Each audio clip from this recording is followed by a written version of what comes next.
Caledonian Elixir.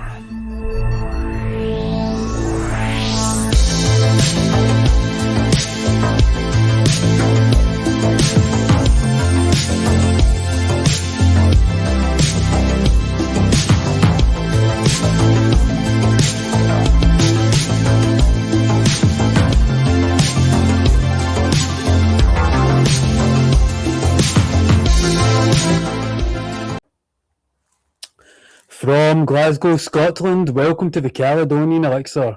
I'm your host Vincent, and we are on YouTube, Facebook, Twitter X, Rumble, and also as a podcast on Spotify. And wherever you find us, don't forget to follow, subscribe, and like. It helps us out, and we do appreciate it. So, welcome back, people. I hope you're all well. And I noticed there in my intro, I didn't have my introduction song. It was just my intro video. So I don't know what happened there. Well, wherever you're watching from, I hope the weather's pleasant. It's been a bitter, cold February here in Scotland, and I'm not a big fan of freezing temperatures. But, you know, it's winter for you, isn't it? And if you're finding us for the first time, we're a podcast that covers everything from politics to the paranormal, told with Scottish wit and true grit.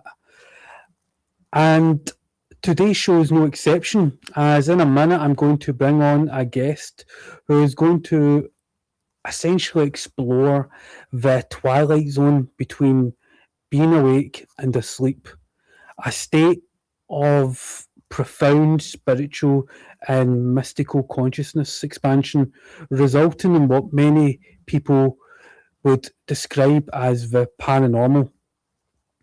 I guess in a way it's sort of the event horizon of sleep, otherwise known as Hypnogogia. And to help us understand this weird state of consciousness is Adriana Polito. She is an author, independent filmmaker, creative practitioner whose work is centered around hypnagogia. So, without further ado, Adriana. Hello, Vincent. Good evening. Hello, Adriana. And how are you this evening? Very well, thank you. How are you? Yeah, I'm doing fine. As I said in my monologue, it's a bitter cold start. Well, it's not even a start to February. It's almost March, but it's been a cold February in Scotland. How are things in down south in England? Is it a little warmer? Well, I'm actually in the northwest of England, so, you know, I'm sort of on the same coastline, obviously Glasgow girl, so I'm kind of used to that grey sky, kind of rainy, which can be quite comforting actually. It's kind of because it's warm for us. Yeah. But I hear you know, a bit of sun wouldn't go amiss, but no, we've got pretty much the same down here at the minute, Vincent, to be honest. Yeah, I do like Scottish weather. It's just when it gets below freezing. You know? And my work sort of changes from the days to nights. So when you're sort of doing stuff at nighttime and it's -4, -5, it's not really, you know, that good. Right, okay, well, right, can you first of all provide us with a little background about who you are, where you come from, and how you became interested in hypnagogia? Yeah, of course. So, well, first of all, thanks very much for having me on. And it's always really cool to get an opportunity to talk about this. And this podcast just seems the perfect kind of fitting. I'm a big fan of the show anyway. So, you know, I hope it does fit in. And, you know, I don't claim to be the be-all expert on it, but I have been dabbling in this for. Don't call yourself short. As soon as you're on the show, you know, but at least, you know, build yourself up, big yourself up more. Actually, you know what? I'll do my best. I'm trying to set the bar low, you know. So, in all seriousness, though, I'm someone that personally experiences it, and I know I'll get into that a little bit later on. But a little bit about myself. So I'm Glaswegian Sicilian. And my background is I studied like European law, social sciences, literature, languages, that kind of thing. I then went on to do a complementary therapy diploma, kind of very different, but and trained to be a teacher, that sort of thing. But then around about my late 20s, I had a bit of an epiphany of like, you've always loved creative stuff, you've always loved writing, just finish something. And it was from that point that I started my production company, Stay Curious Productions. And from there, I did everything from plays about the North Berwick witch trials. I got into horror shorts, did pop-up free events for Glasgow creatives. And most recently, I've done a novel and a novella about hypnagogia, inspired by my own experiences and experiences of others. I've been editing a documentary on the subject as well. So that's a little bit about me and my background. The reason you're on is almost a synchronicity. I guess my last guest, Desta Barnaby, and if you haven't seen that episode, I recommend you check it out. She was on, and it was about the Gate Project. Well, she's written a book, MK Ultra for Children, and I bought a copy of it. And she describes hypnagogic hallucinations as a child, having with spiders crawling on her, like when she's in bed and stuff like that. So then I happened to come across the advertisement for the symposium that you're speaking at in a couple of months. So it was just a kind of coincidence, a synchronicity there. Okay, I guess can you describe for the audience what a hypnagogic state is and what happens to the body during it? So in the most simplistic terms, hypnagogia can be described as you very eloquently said in your intro, actually, it's that transitional state between wakefulness and sleep. And depending on who you ask, you will get very different interpretations as to what's going on. And, in my documentary, I interview clinicians to give the scientific kind of angle on it. But I also interview spiritualist mediums, futurists, just people with very high psychic development as well. Because for me, this state does bridge over many different things. And it's interesting you were saying about your last guest saying spiders. Spiders is one of the things that people most commonly report. And it's one of the things that they report as being one of the early things that they see, which it would make sense because it's something that's not too out of place in your bedroom. It certainly would catch your attention whether you're scared of spiders or not. But it's something that comes up again and again.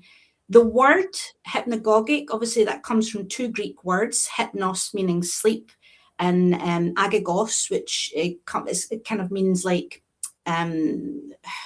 boundary, or it's kind of like the entrance into sleep, which shouldn't be confused with hypnopompic, which is what people experience as they're waking up, which can be visual, can be auditory, but it's kind of different in the sense of one you experience as you're going to sleep and one you experience as you're waking up.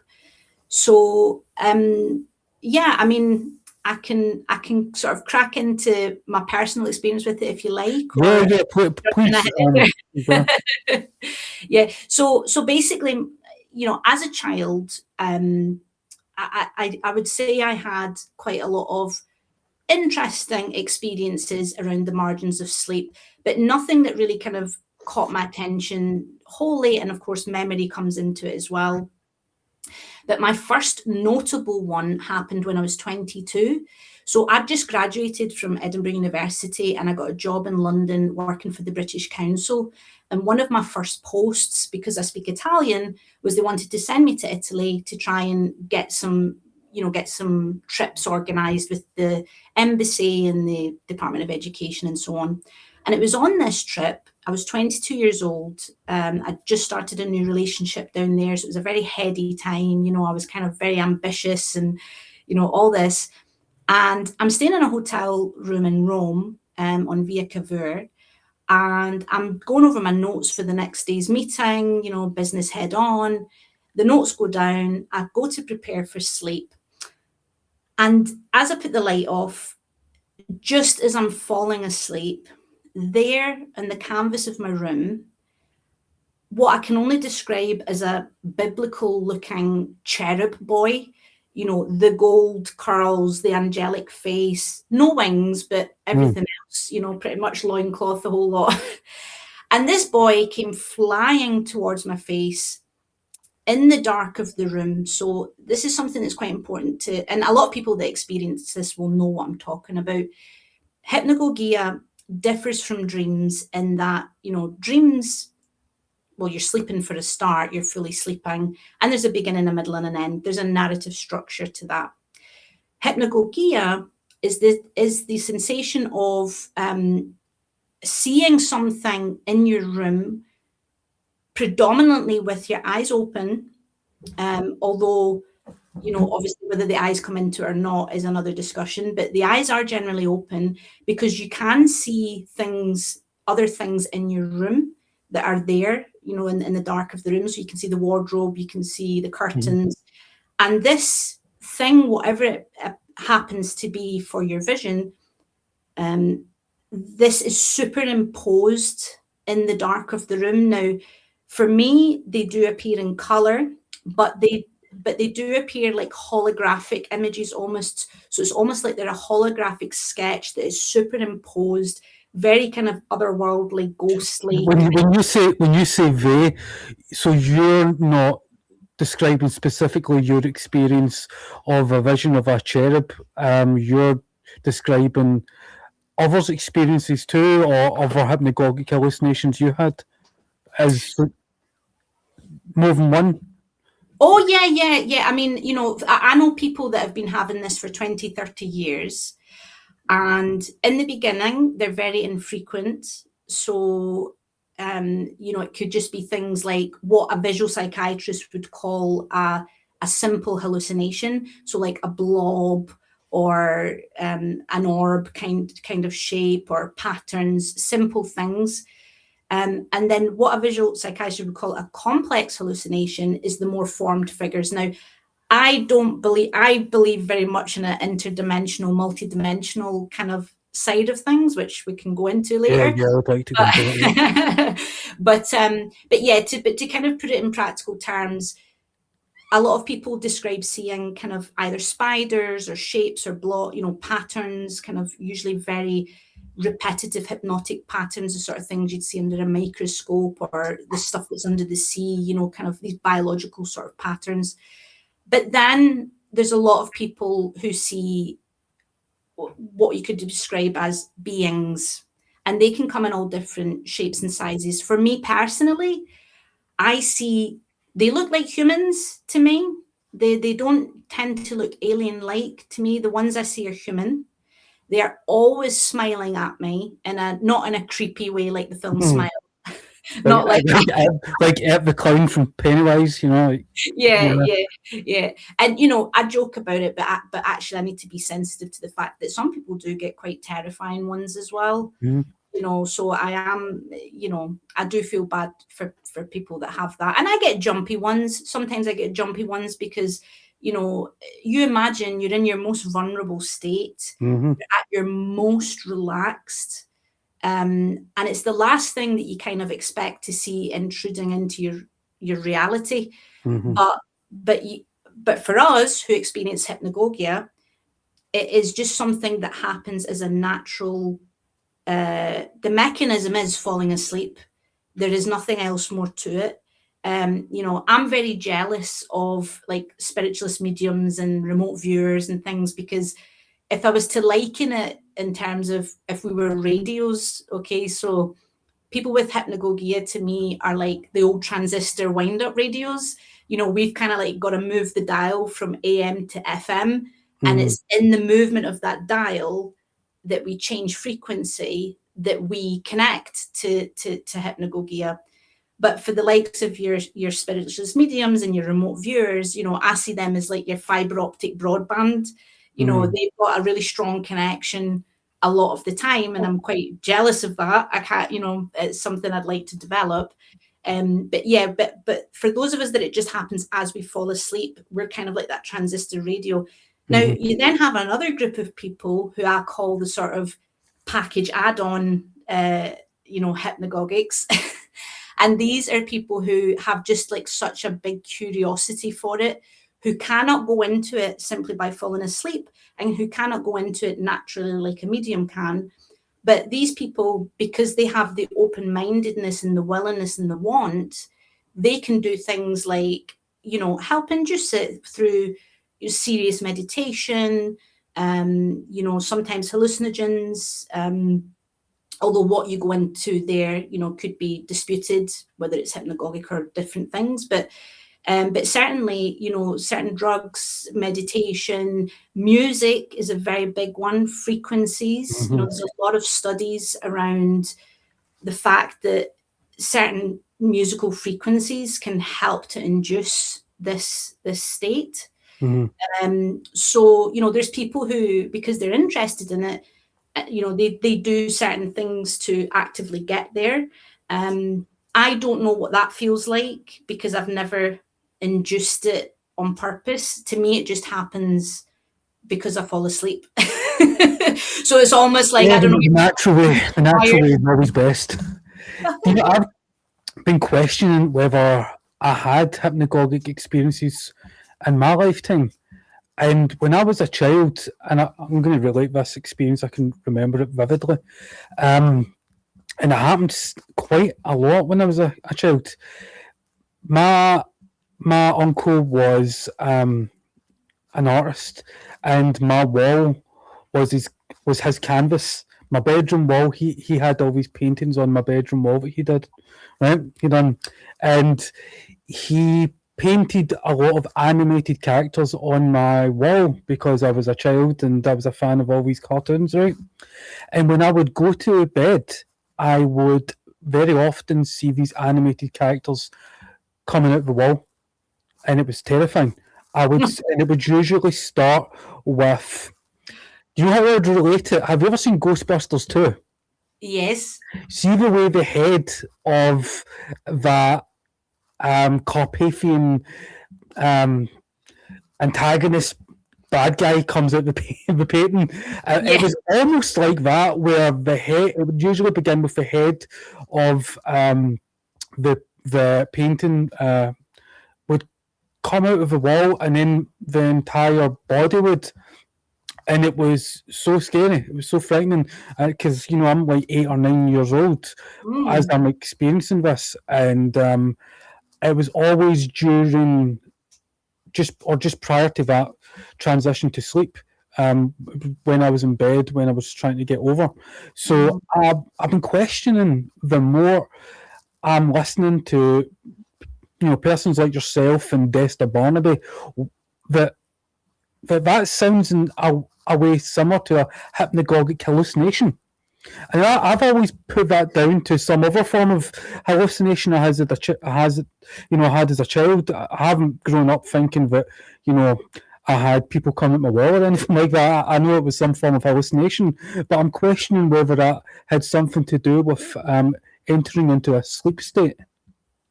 Well, some of the people that I interviewed, the futurists, doctors JJ and Desiree Hurtak, their angle on this, and I learned, quite a lot from them, was that, and, a lot of what they say is echoed by sleep doctors as well. We're talking about the alpha state here. So the alpha state, obviously, is that frequency, that brain frequency between the 8 and 12 hertz, where you are very relaxed, in a very heightened, relaxed kind of state.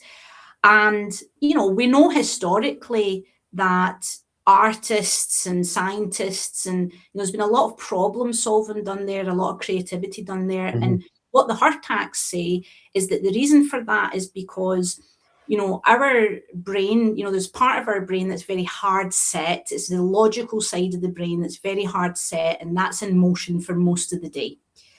But as we shift gears at night and go into this alpha state before we go into, dreaming, we are letting go of the hardwired logical side of the brain and allowing the relaxation and the shift in states to actually, now what they say, and I would tend to agree with them, is that what's happening is we are actually allowing ourselves as three-dimensional beings to tap into, other dimensions through this frequency. That is my personal belief, but it's through the loosening of the hard set logical mind that we have this opportunity. Now, what they say is that because it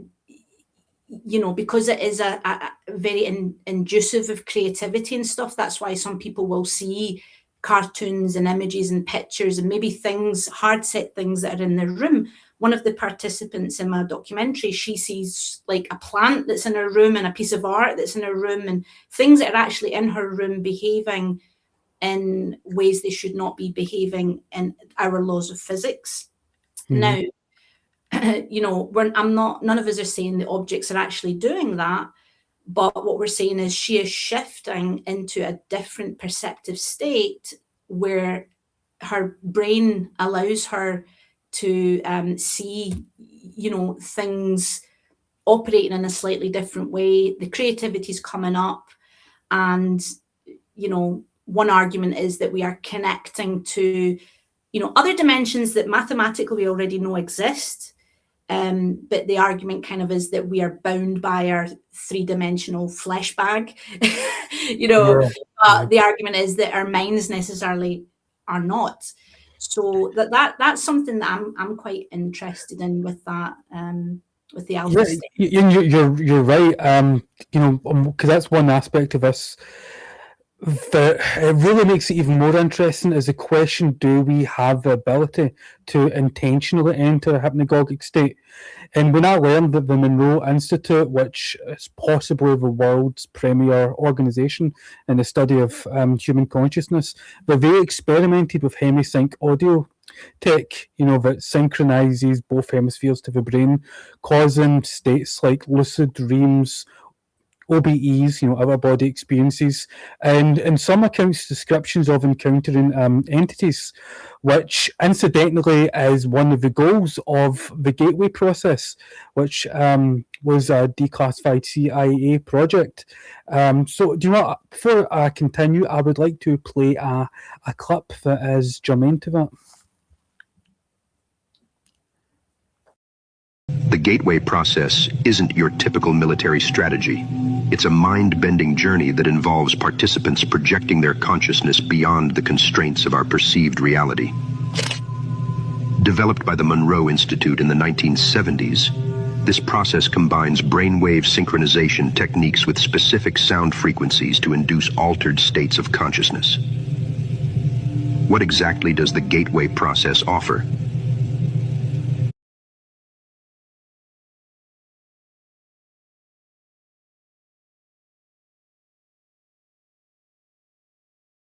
The Gateway process isn't your typical military strategy.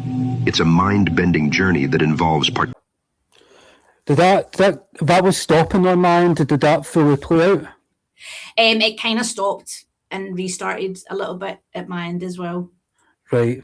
Damn, I hate when that happens.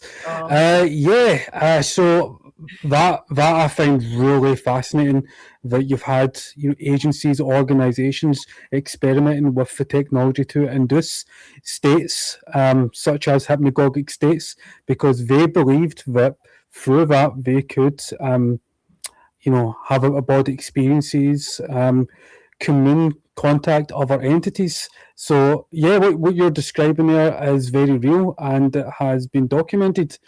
Do you know what? Have you ever read Carlos Castaneda's work? Whose work? Sorry, Carlos Castaneda. No, I've heard the name, but no, I haven't read any of his work.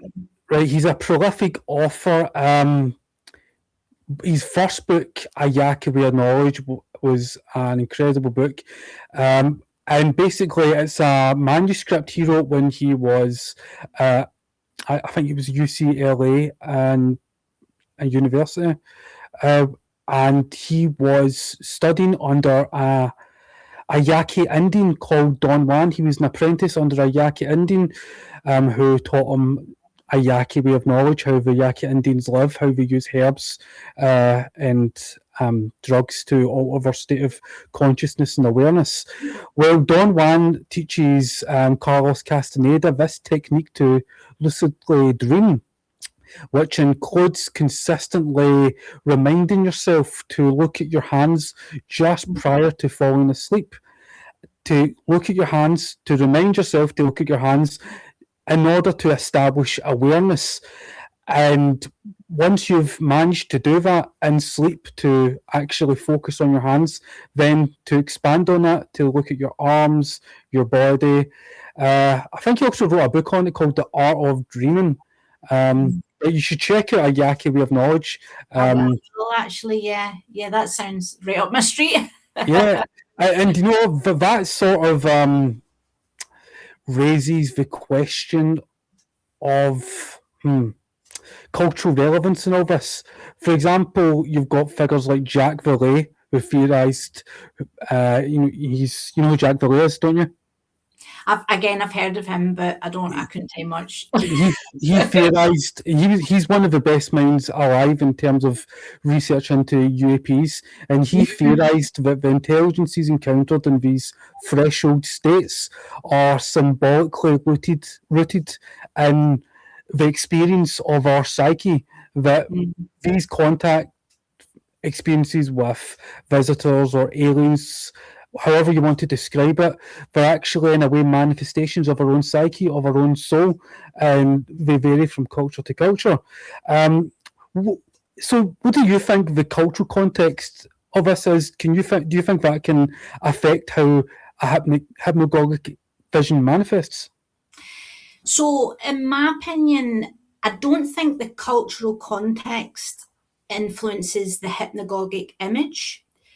But I would say that the cultural context could perhaps influence the interpretation of the hypnagogic image, depending on the epoch. So, you mentioned there, about sort of the medieval period and things like that. And, it's true that documentation-wise, in sort of medieval times, there were a lot more kind of demons and angels. As far as I understand, just from the people I've spoken to, they're still going quite strong in the hypnagogic sort of experiences.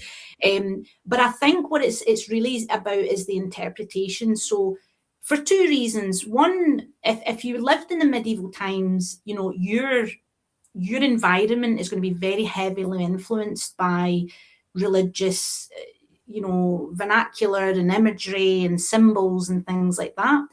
So, it wouldn't be surprising for someone to interpret maybe like an alien vision or something like that more in a kind of celestial religious way, because that's your norm.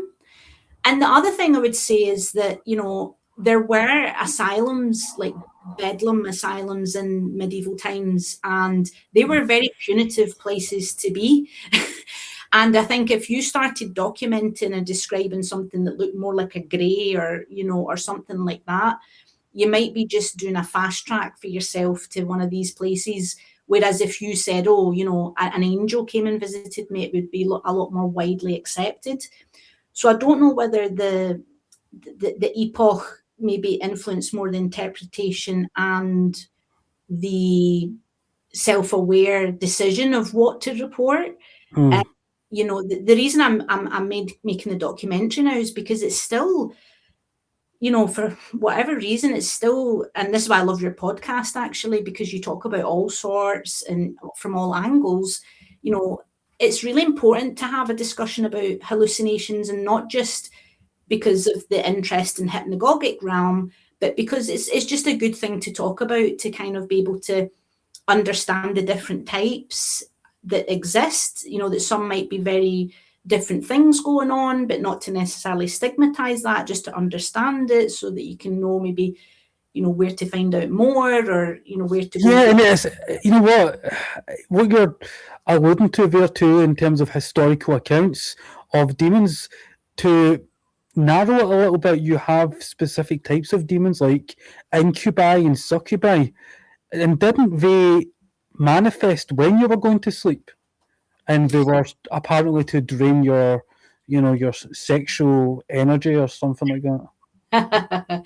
Yeah, so, you know, sorry to keep going on about the documentary, but in the documentary I do touch on this. So I have a variation of interpretations of that, some of which give you the more clinical side, which obviously does talk about sleep paralysis and the physiological kind of sensations with that, to do with, you know, night terrors, sleep paralysis, and things like that. So biological mishaps that are happening in the body and in the mind, because obviously, as you know, when you go to sleep, pretty much everything is paralyzed for most people except the lungs and the eyes. But equally, you know, I think it doesn't surprise me that maybe some of those experiences have been interpreted in a more demonic way. But even on top of that, I'm not ruling out that they are actually malevolent entities. You know, that some people have more the malevolent entity experience, you know, which I wouldn't wish upon anybody, but sadly, you know, these things do happen. So yeah, I mean, I think it shouldn't be taboo to kind of talk about hallucinations in all its different kind of forms. And I think, you know, as humans, sometimes we can be a little bit arrogant, you know, in our ways, and kind of think we know everything. And one example I would give to that is there was a 19th century Hungarian physicist actually called Ignaz Semmelweis. And I don't know if you've heard of him, but he was a physician who worked in maternity wards. Didn't he create antibiotics or discover germs or something? Yes. Yeah, you're on the right one there. Yeah, so his work was the cornerstone of antiseptic kind of procedure, right? But this guy, at the time, so in the 1800s, you know, it was like a fight to try and get the doctors to wash their hands with chlorine. Yeah, I remember hearing this. Yeah, and how he worked it out was there was two wards, one that was staffed by the nurses, one that was staffed by the doctors. The doctors, on the doctors' ward, the mortality rate was 18%, which for childbed kind of fever or postpartum infection, you know, it was quite prevalent in the 1800s anyway. But what he realised was that because they were coming straight from working with the cadavers and the autopsies, and they weren't washing their hands, because germ theory hadn't really been properly established then, even though it had been talked about since probably as far back as the 400 BC. But again, it's one of those things that if scientists don't think that it's, you know, medically relevant, they just ridicule these people. They discredit their work, you know. So Semmelweis wrote a paper about this because he did manage to bring the mortality rate down to 2%. And even through that, you know, even through the paper that he wrote and everything, he was absolutely discredited. You know, he eventually ended up going into an asylum where, ironically, he himself died of a septic infection of a wound because he got beat up by the guards or something, and he died. But it was only with the sort of foundation of germ theory and the likes of Pasteur and Lister and, you know, people like that. And once by the end of the 1800s, we'd kind of realized, oh yeah, viruses are a thing. Because before that, they used to think the only way that you could contaminate one another was, I think it's called asthma or something like that, but it's like through breath.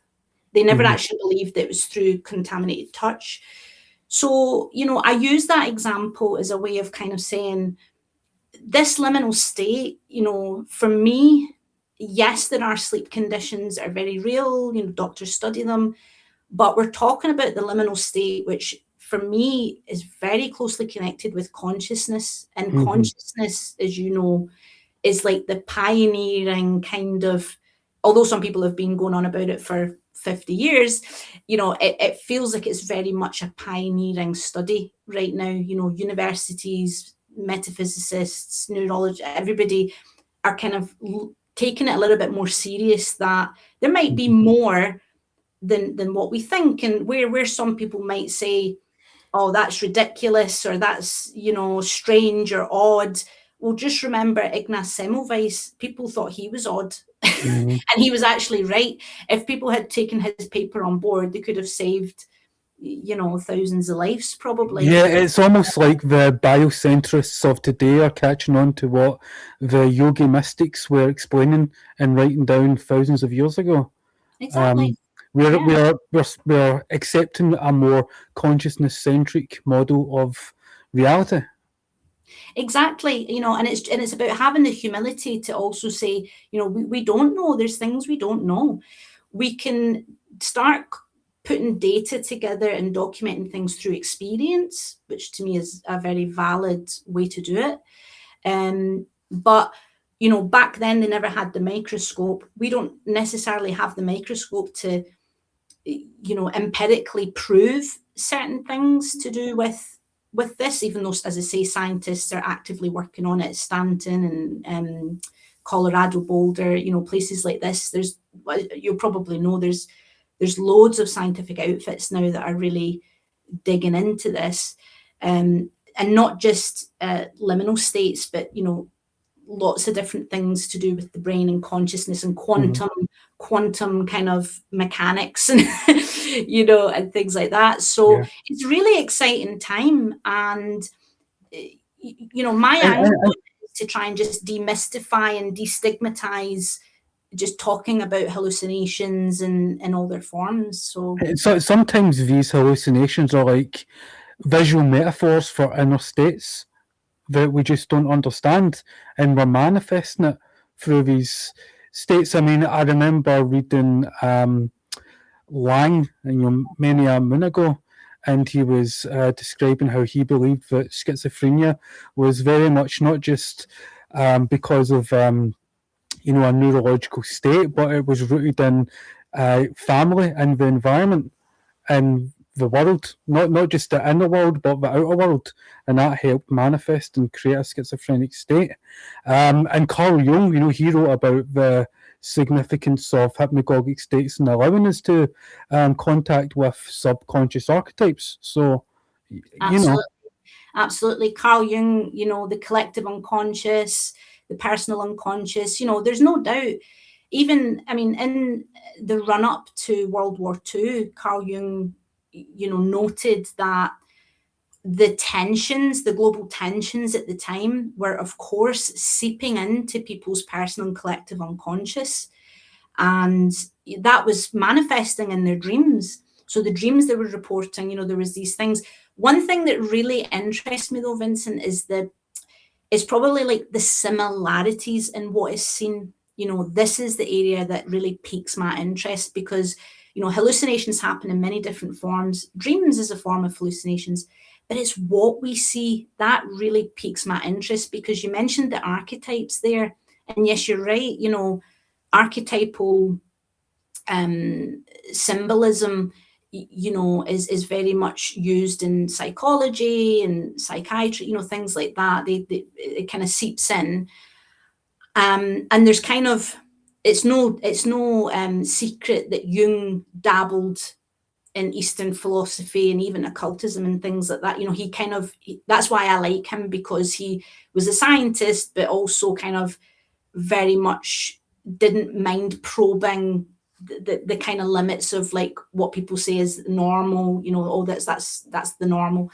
So with him and the archetypes, you had one thing, which was, he was saying, you know, he would speak to people all around the world. You know, he'd speak to the kind of the businessman in India and the person in an African tribe, and there would be similar archetypes. Now, depending on your environment, It's absolutely true. If you had like an absolute nasty grandmother, right, that was absolutely terrifying and beat you with a stick, right, that kind of crone or hag figure in your dreams isn't going to necessarily appear very nice, because your brain's made a dissociation of like, oh, bad, but if you had a really sweet grandmother, then that archetype might appear in your dream as a kind person and a nice person, that sort of thing. So I do believe there is a personal relationship with them, very much based on what's happening in our real life.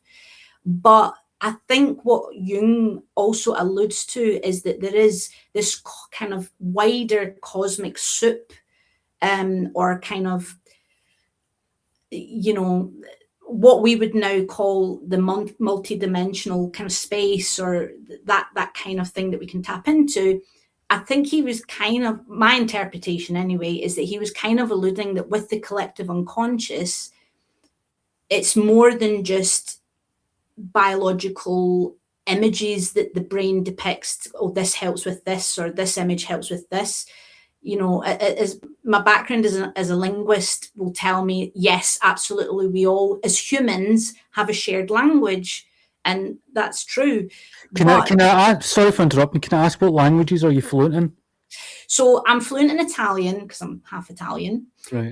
But at university, I'm not fluent in it anymore, so please don't test me. But, but at university, I did French and Portuguese.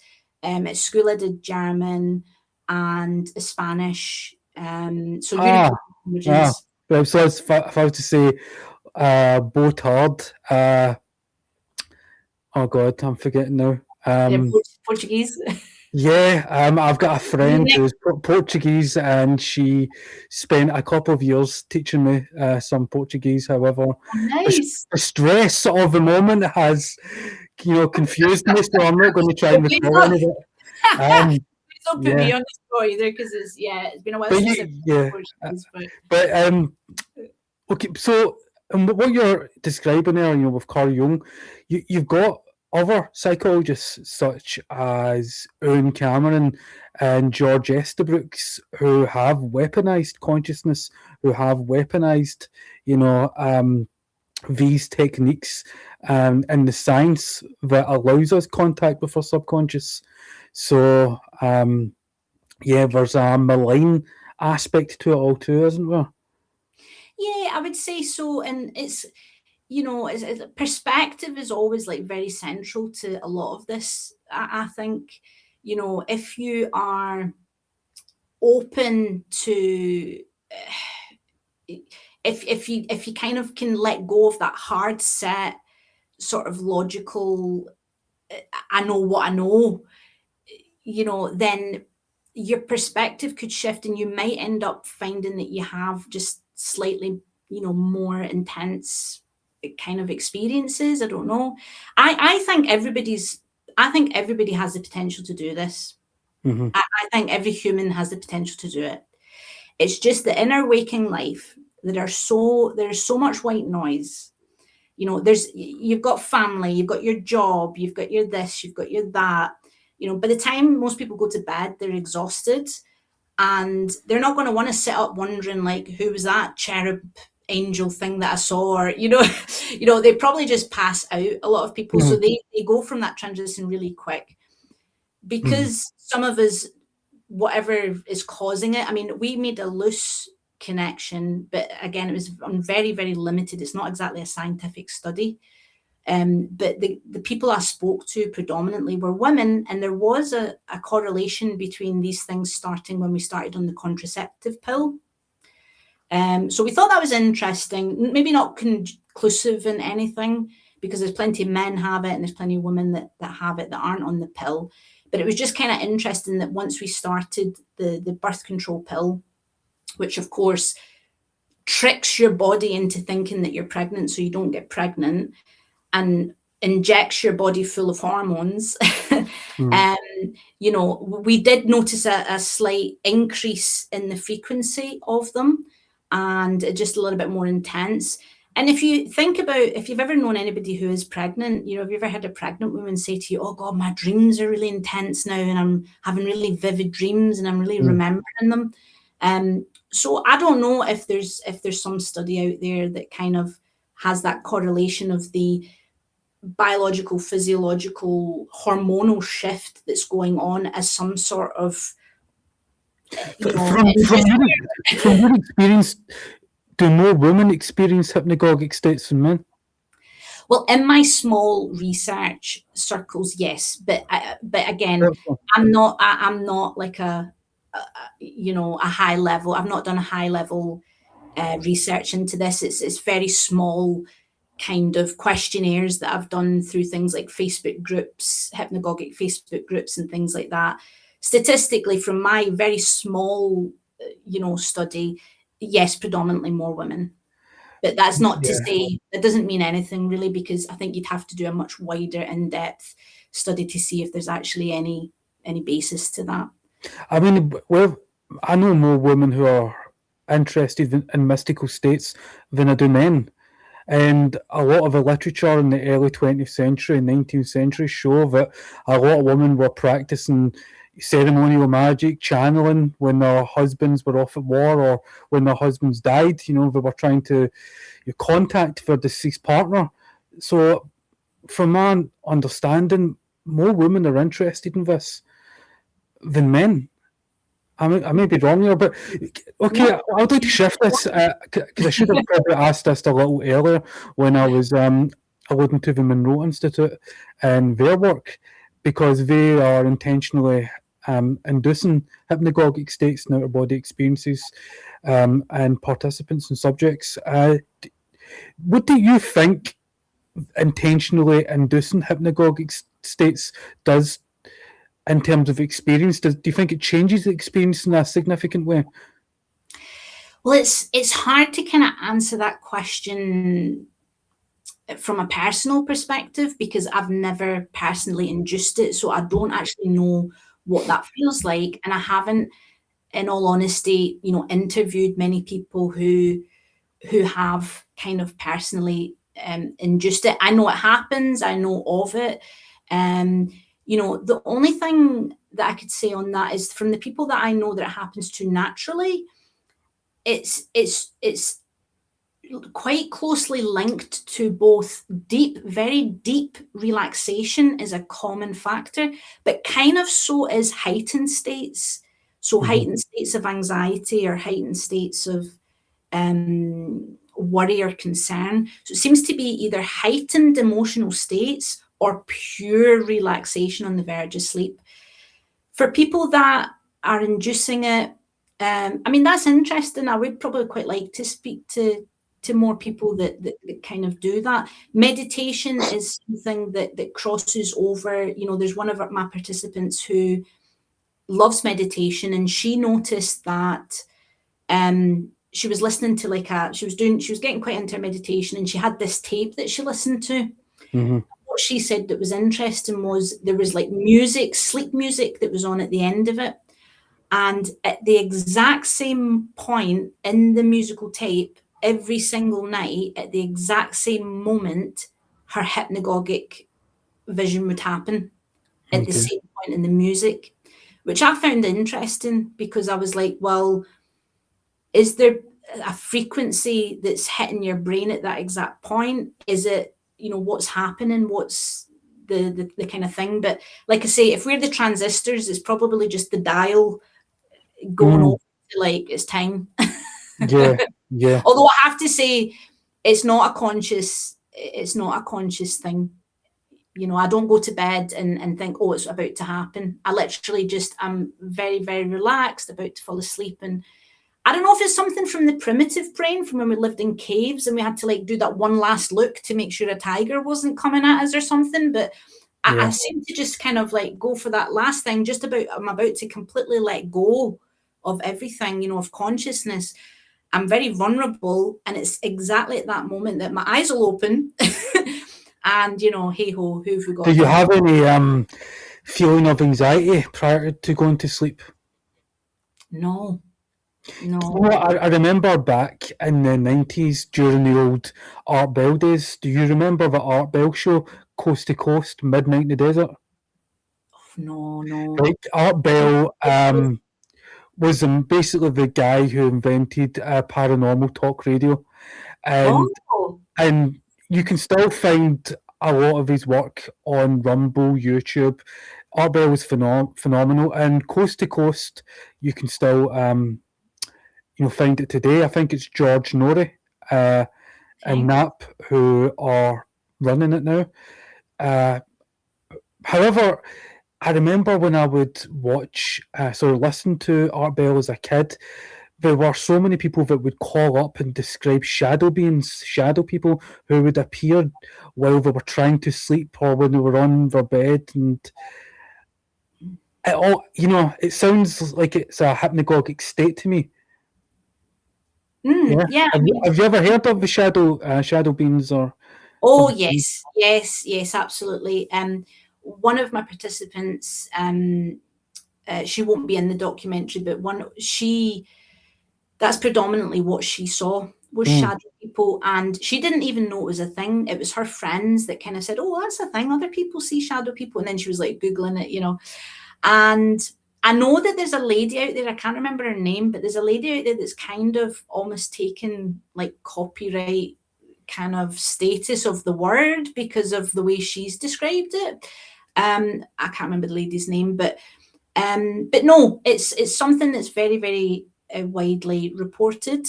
And from my data, it can be everything from a very neutral shadow person that has no malevolent energy or kind of, not even coming towards you. For others, it's like they're right in your face. It's kind of like and this is the thing with hypnagogia. You open your eyes and they're in situ.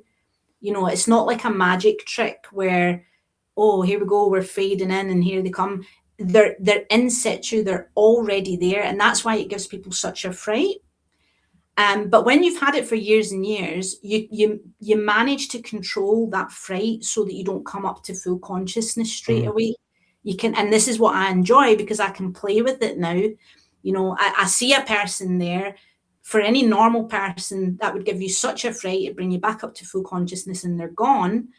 But when it's been happening to you for years, you're like, okay, try and keep my heart rate down, try and stay and try and teeter in this kind of liminal state and draw it out as long as you can and really try and see all the details and but yeah, shadow people, very, very widely reported. These trance and liminal states are really fascinating.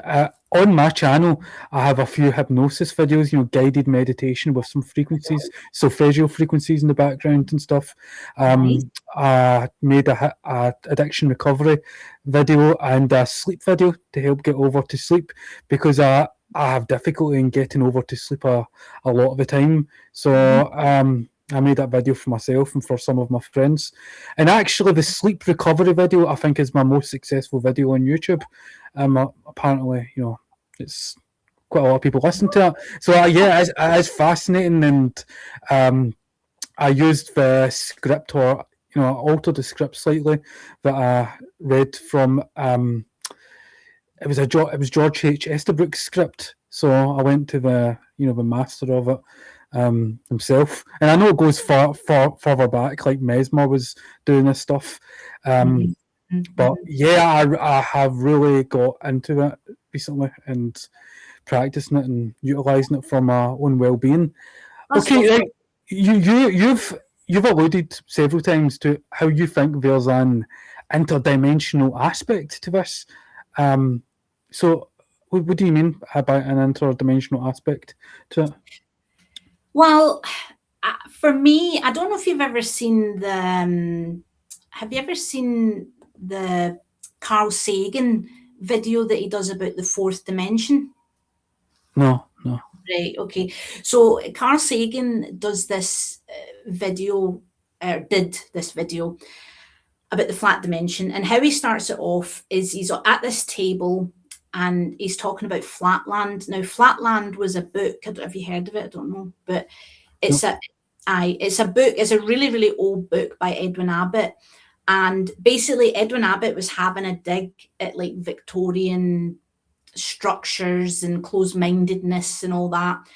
And in this book, Flatland, he talks about these like two-dimensional creatures that are just completely flat, and just sort of saying how, you know, one day a square says, oh, I can sense that there's something that's like got more dimensions than us, right? And everybody calls him mad and crazy and stigmatizes him and all the rest of it, right?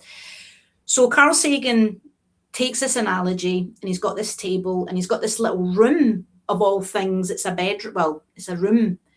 And he says, you know, imagine you've got a square and a circle, and they're just flat, completely flat, no height, no depth, nothing. They can only see, you know, a cross section of their own width, you know, which is nothing, right? He says, and imagine one day Square goes into his bedroom, shuts the door, and, you know, and he's going to sleep, and there in his bedroom appears a blob or something, right? And he uses an apple for this. So he takes the apple and he puts it in the room, obviously the apple being the three-dimensional object. And he puts the apple into some paint or into some ink, and then puts a mark on the table, which would be the four corners of the base of the apple. And he's basically saying, this is what the flat creature sees in its room, this one cross section. And it's going, what the heck is that? Right? Because it's never seen anything like that before. This is totally out with the Flatlanders' perceptive experience.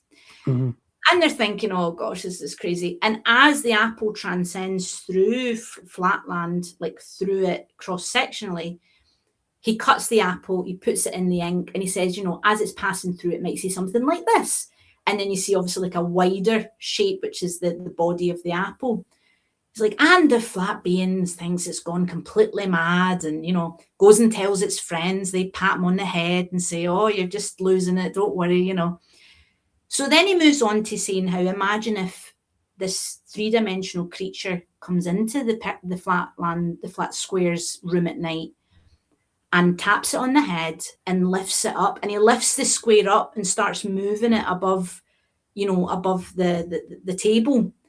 And what he's trying to perceive here is like this Flatland is now suddenly seeing everything from a completely new perspective. It's almost like a divine euphoric experience that it's having, and it floats down, goes and tells its friends, yeah, absolutely going to get committed now, you know. But the point he was making is, so the reason he goes into this is because then he goes and talks on about four-dimensional tesseracts and all that.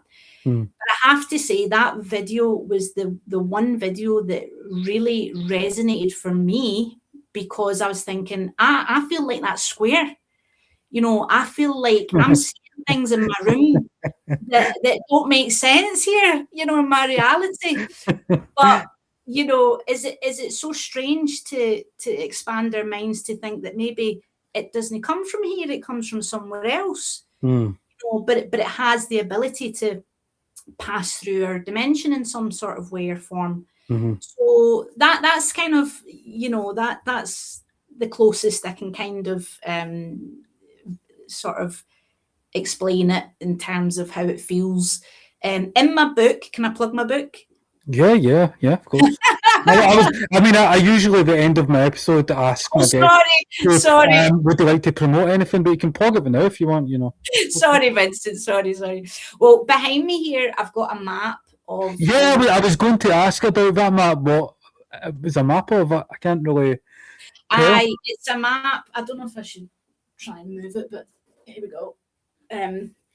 So this is Venezuela, right? Which Lee Colgan, an artist friend of mine, when I drew it, it was just like a big blob. But when she got involved, it actually started looking more like a proper map. So thanks, Lee. Right. So okay. Right. So that Venezuela is a continent on a planet in a galaxy in another universe, right? And that other universe, here comes the plug. Is what is inside this book, The World Within. Right. Now, and it's got my maiden name, Polito. So, but but something I want to say about that is I just think it's absolutely cool, right? That out of one, because the inciting incident in this is a cherub boy that visits the protagonist, in Rome in her. So obviously it's what happened to me. I use that as inciting incident. Mm-hmm. So then, which leads her into this cosmic kind of, well, it's a visionary fiction, so it is about spirituality and very, very heavily embedded in politics and the corruption in politics. And actually, sorry, second plug, the prequel I said you could overplug the prequel novella Six Shamans and a Visionary, that's a lot more folk visionary, but it goes into like the Supreme Court that they built up, where they weren't picking people based on credentials or contacts or even education. They were actually sent these 6 shamans and a visionary round the planet to find people that had integrity, honest, these sorts of things, which should actually be quite good in our leaders. Yeah, we don't currently have. So, so it's a kind of, it does delve into the politics, but I just find it fascinating that out of this one experience that I had, I've literally world built, you know what I mean? And this is really common for people with this, there's people can solve math problems, scientific problems, create art. And it's not just through hypnagogia, it's also through like lucid dreams and stuff like that. This liminal state is so bountiful, or it can be really bountiful in terms of inspiration for the human to yeah, it is a cool map you've got there. I mean, I thought at first, I was trying to picture it somewhere in the world, is it the Middle East or, and then it made me think of Middle Earth. It made me think of Lord of the Rings. And I've got, I remember years ago, many years ago, like 20 years ago, I used to like playing Risk, and it was Lord of the Rings Risk. And you get this really detailed board, with all the provinces, territories. And I was thinking you should get that made into a game. What do you call that that continent? So it's called Venezuela. Venezuela, right. You should make a board game called Venezuela. You're helping me with the whole if you've got any magical characters or main characters in it, they could be pieces on your board, that travel from one part of the world to the other. I like it. That's that sounds cool. I mean, see, this is why not? I mean, that's the thing. If you're going to find the root of your creativity and your own subconscious, then why stop there? Go all the way. It's like music. I play some instruments myself, and it's when I disconnect almost from myself that I can actually play. Otherwise, I feel like I'm just trying to recall the notes. I'm just trying to recall the music. What do you play? Well, the shamisen is the instrument that I enjoy playing the most. It's a stringed percussion instrument, a Japanese instrument, and the sanjin too. It's a Chinese instrument and a bass guitar. So nice. It's just, but again, it's just something I do, as a side thing. And when, again, I switch off, it's when I'm playing well. Do you just kind of just lose yourself in the kind of rhythm and all that? Yeah.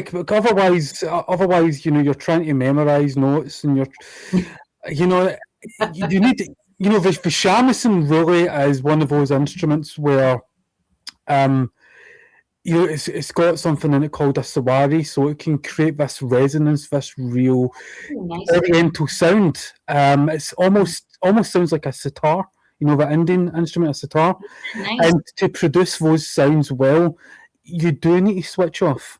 There are so many videos of people playing, including myself, the shamisen on YouTube, and you can tell the ones that are looking at notation and just playing it as they see it, and the ones that really switch off and allow, the music to just flow from inside. And no, absolutely. No, that's awesome. Yeah, it's kind of trusting. It's trusting that you can do it, isn't it? Just letting go and sort of being like, I'll be able to do this, if I just don't focus too hard, like don't over concentrate or whatever.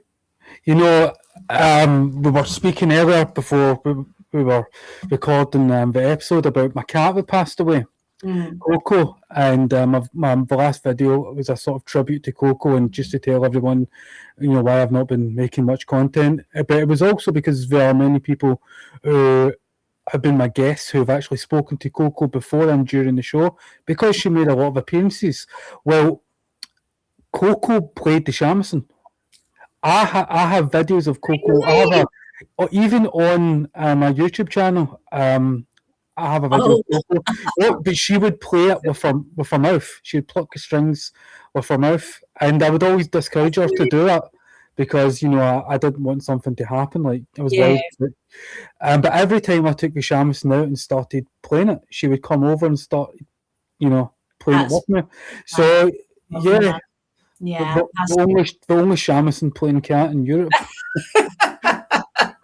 I'm sure there are Japanese cats out there that probably play the shamisen. But, not as good as Coco. Not as good as Coco, yeah. Well, do you know what? I think we'll wrap this up here.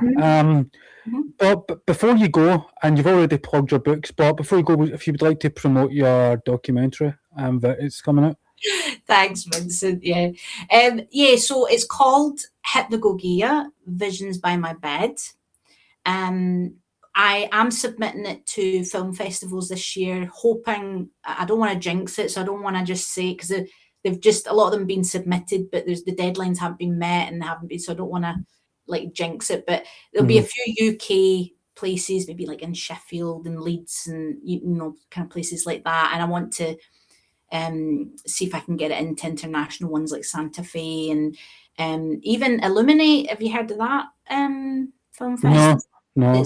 That's a lot with things to do with consciousness and spirituality and stuff. So I'm hoping to kind of get it into that. But yeah, Visions by My Bed.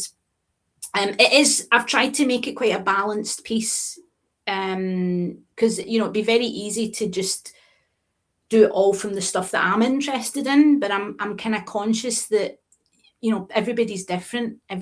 People are very different and are interested in different things, and not everybody that experiences hypnagogia may feel like they're a spiritual person or that it's anything to do with spirituality. So I have tried to bring in other perspectives as to what other people think is going on there, just so there's something for everyone, because it's good to be tolerant of other people's points and opinions. I think that's important. That's what it's about. I'm always going to get excited about what I find exciting about it, but that's what it is all about. The union of perspectives and experiences. If you want to create anything that's good in life, you need that yoga, don't you? Absolutely. Respect, and as long as you're not committing a crime or hurting anyone, then believe what you wanna, do what you wanna. You've got my full support. Well, Adriana, it was good having you on, and remember, get something done with that map. Make a board game out of it. I'm gonna definitely commission for you if that happens. Okay, it was good having you on. Thank you. Thank you so much, Vincent. Thank you. Take care. And that was Adriana Det on Hypnagogic States. It was an interesting conversation. And the next show we're doing, well, I'm hoping to put something together on the Gate programme again with a couple of guests. I think that will be next. If not, I'm doing another one on international affairs next week. So I'm not sure what one will be up first, but so if you liked, don't forget to subscribe and follow, and you can donate at Caledon Elixir /buy me a coffee. There's a link in the description. And just remember, people, it is a chaotic world out there, and a lot of people who are making things worse, spreading that chaos. So don't forget to be kind, and everybody be cool. You be cool.